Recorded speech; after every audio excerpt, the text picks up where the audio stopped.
is this to be a cycle low.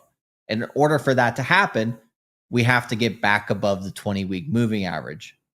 If you look at on the daily, what are the levels it has to regain? Well, first we came into this support band, got support there.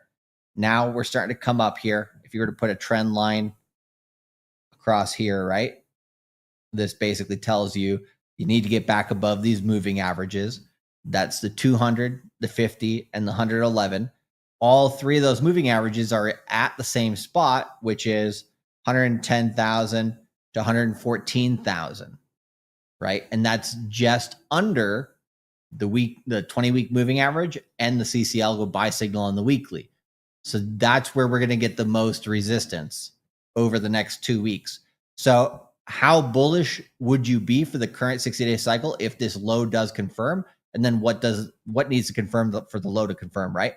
So if you just broke through all of that resistance and you got above this previous high, which is at 116,381, so let's say 116,500, if you're to get back above that price area, then and the faster you're able to do that, the more bullish we are going into the end of this year. All right. So the more we hit that level or higher, and the faster we do it, the more bullish we are for the end of this year. But yeah, as long as we start recovering here, we're in a good zone. But there is the potential for rejection here. There is potential for downside, right? So what if this is the proper cycle low and then this is a 10-day cycle high where we're in a left translated 60-day cycle?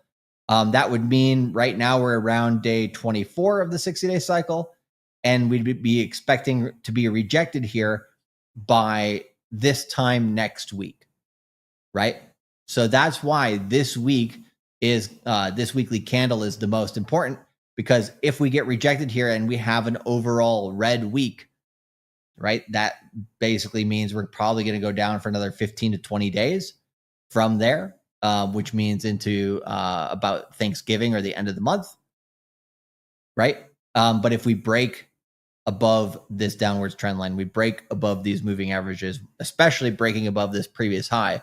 If Bitcoin can manage those things, then that changes the dynamic here to the more bullish count. We're at the new beginning of a 60-day cycle. So let's take that bullish count and say, okay, that's what's going to happen. Bears be damned. Let's go up. So what would that mean in terms of time going into the end of the year? Well, that would put us on about day 4 or 6 of the current 60-day cycle. And that would put the midpoint of that 60-day cycle on the end of the first week of December 6th, right?